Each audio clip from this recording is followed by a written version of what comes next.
नमस्ते प्यारे दोस्तों, द्रोणा इंस्टीट्यूट ऑफ आयुर्वेदा में आपका स्वागत है। मैं हूं डॉक्टर सविता।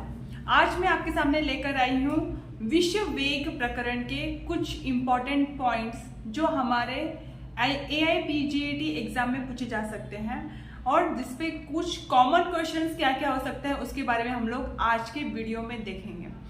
तो स्टार्ट करते हैं। सबसे पहले मैं आपको बताऊंगी यह विश्व वेग का वर्णन कहाँ कहाँ पे आया है। तो जैसे कि चरकाचार्य जी ने विश्व का वर्णन चरक चिकित्सा सार 23 अध्याय में बताया है और सुश्रुताचार्य जी ने विश्व का वर्णन पूरे के पूरे कल्पस्थान में बता दिया है। तो यह जो विश्व वेग है वह सेकंड अध्याय कल्पस्थान के सेकंड अध्याय में सुश्रुताचार्य जी ने वर्णन किया है। तो यहाँ पे आपको सबसे पहले ध्यान देना है कि चरकाचार्य जी के अनुसार विश्व वेग टोटल 8 टाइप्स हैं। 8 प्रकार के विश्व वेग चरकाचार्य जी ने बताए हैं और सुश्रुताचार्य जी ने टोटल 7 प्रकार विश्व वेग के बताए हैं। अभी हम लोगों को ध्यान देना है इस विश्व वेग में हर एक वेग में क्या इंपॉर्टेंट लक्षण वहां पे रहते हैं। और यहाँ पे क्वेश्चन आ सकता है कि इस चरकाचार्य जी के अनुसार इस वेग में क्या था, या फिर यह जो लक्षण है चरकाचार्य जी के अनुसार किस वेग का है, सुश्रुताचार्य जी के अनुसार यह लक्षण किस वेग में आया है। इस तरीके के कुछ क्वेश्चंस आपको MCQ में रह सकते हैं। तो यहाँ पे हर एक लक्षण आपको हर एक वेग के साथ याद रखना बहुत ही जरूरी है। तो हम लोग आसान से कोड के साथ इस विश्व वेग में आए हुए सभी लक्षणों को याद करने का आसान सा तरीका देखेंगे। तो सबसे पहले स्टार्ट करते हैं हम लोग चरकाचार्य जी के अनुसार उन्होंने क्या बताया है इस विश्व वेग में, जो कि टोटल 8 विश्व वेग चरकाचार्य जी ने बताए हैं। यहाँ पे आपको ध्यान देना है कि किस तरीके से हम लोग याद रखेंगे। आपको सबसे पहले एज्यूम करना होगा, यहाँ पे हम लोग स्टोरी फॉर्म में यह कोड याद करने वाले हैं। तो कैसे हम लोग याद कर सकते हैं, तो स्टोरी फॉर्म में आपको ध्यान देना है चरकाचार्य जी और सुश्रुताचार्य जी यह सबसे पहले तो ऑब्जर्व कर रहे हैं, नोट डाउन कर रहे हैं, एक स्टडी कर रहे हैं, ऐसा आपको मानना है यहाँ पे।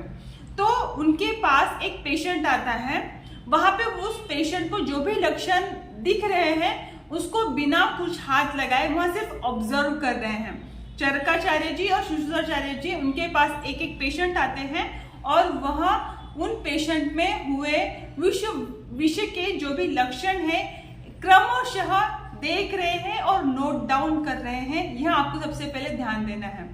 तो देखिए, सबसे पहले चरकाचार्य जी के अनुसार एक पेशेंट आता है जिसका नाम है चिक्कू। ठीक है, चरकाचार्य जी के पास चिक्कू नाम का पेशेंट आता है। हम लोग अभी देखेंगे इस चिक्कू को प्रथम, द्वितीय, तृतीय ऐसे करके 8 वेगों में किस तरीके से अलग अलग लक्षण आए और चरकाचार्य जी ने उन्होंने क्या नोट डाउन किया वहां पे। तो यहाँ पे चिक्कू को क्या होता है, हम लोग चिक्कू को याद रखेंगे तो उसमें जो भी लक्षण है वो चरकाचार्य जी के हैं। इस तरीके से आपको वह याद होने वाले हैं।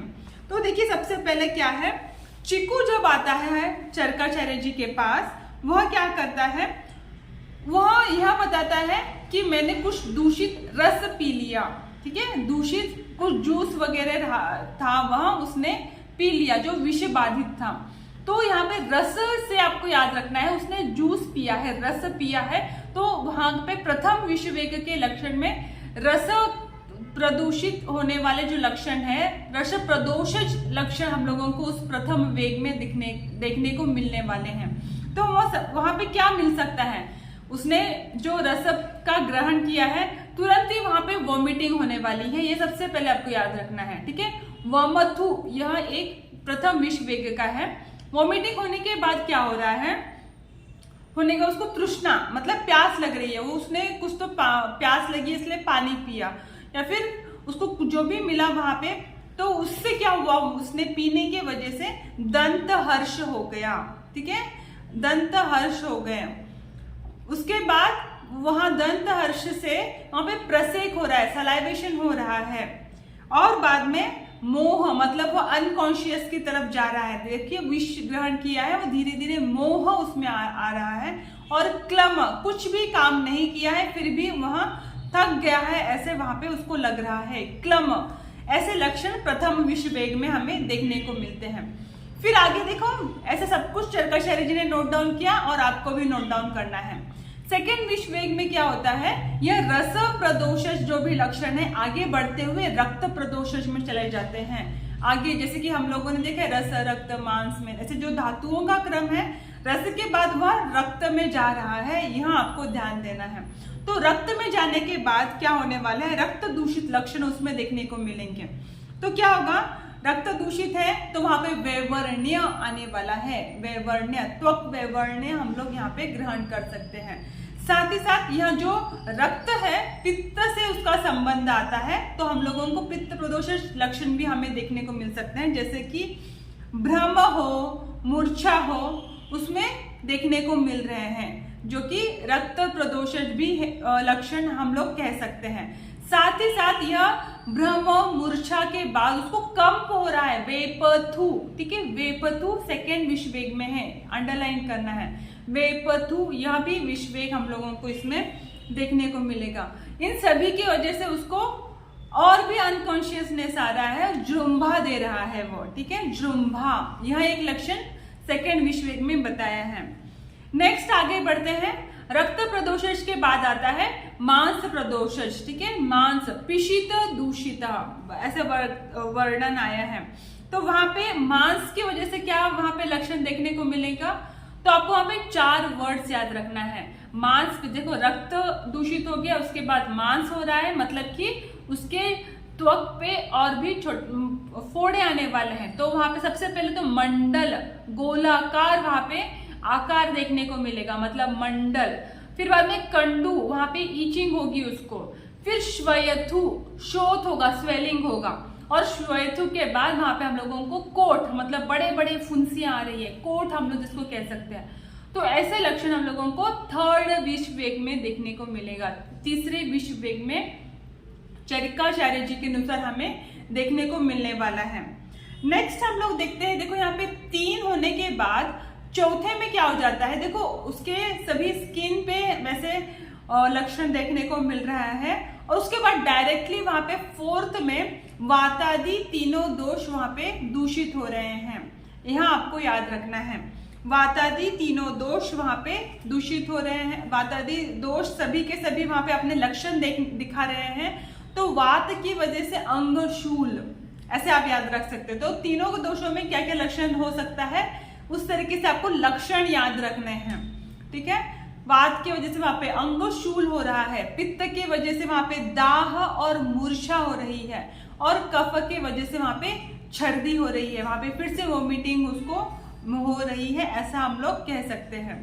उसके बाद 5th में देखो वो पूरा वातादि दोष वहां पे दूषित हो गया, मतलब पूरे सार्वदेहिक वहां पे लक्षण देखने को मिल रहे हैं। उसके बाद डायरेक्टली दृष्टि मंडल, हम लोग जब भी विषय बाधा से जो होता है हम लोग डायरेक्टली आंख भी चेक करते हैं। तो चरकाचार्य जी उनके 5th विश्व वेग में दृष्टि मंडल दूषित होते हुए देखने को मिलता है, ऐसे बताते हैं। मतलब कि अगर आंख वहां पे प्रभावित हो रही है तो वह रुग्ण 5th विश्व वेग में चला जा चुका है, ऐसा आपको जानना है। तो यहाँ पे चिकू के क्या करते हैं हम लोग, दृष्टि मंडल जो है उसकी एग्जामिनेशन करते हैं। तो वहां पे हमें पता चलता है कि तमह प्रवेश, उस व्यक्ति को तमह प्रवेश, पूरे आंखों के सामने अंधेरा छा रहा है ऐसे लग रहा है। और नीलादीनाम जो दर्शनम, यह बताया है तमह प्रवेश से पहले उसको सभी के सभी जो भी वस्तुएं हैं वो नीले वर्ण की देखने को मिलती है, नीलादीनाम जो दर्शनम। फिर ऐसे धीरे धीरे करके वह तमह प्रवेश, मतलब अंधेरे में जा रहा है, ऐसा उसको प्रतीत होता है। आगे देखो 6th विश्व वेग बहुत ही इंपॉर्टेंट है, जिसमें चरकाचार्य जी ने बताया है कि उसमें हिक्का होती है। हिक्का, यह देखो हम लोगों ने जब हिक्का प्रकरण देखा है वहां पे महाहिक्का, गंभीरा हिक्का, ऐसे कुछ असाध्य हिक्का देखे हैं। ऐसे भी बताया गया है कि ऐसे हिक्का हमें मृत्यु के पूर्व देखने को मिलते हैं। तो यहाँ पे जब 6th विश्व वेग में पेशेंट चला जाता है तो उसको बहुत ही तेजी से गंभीर स्वरूप से वहां पे हिक्का उत्पन्न होती है। उसके बाद डायरेक्टली 7th विश्व वेग में इतने जोर जोर से हिक्का होती है तो समझना है कि उसके स्कंद भग्न बताया है, उसके शोल्डर स्कैपुला जो है वहां भग्न टूट जाता है। 7वें विश्व वेग में चरकाचार्य जी के अनुसार उस चीकू का स्कंद भग्न हो गया और डायरेक्टली अष्टम वेग में वह मृत्यु को प्राप्त होता है। इस तरीके से चरकाचार्य जी ने इस विश्व वेग के 7 प्रकार बताए हैं। हम लोग नेक्स्ट वीडियो में सुश्रुताचार्य जी ने क्या बताया है वह देखेंगे। धन्यवाद।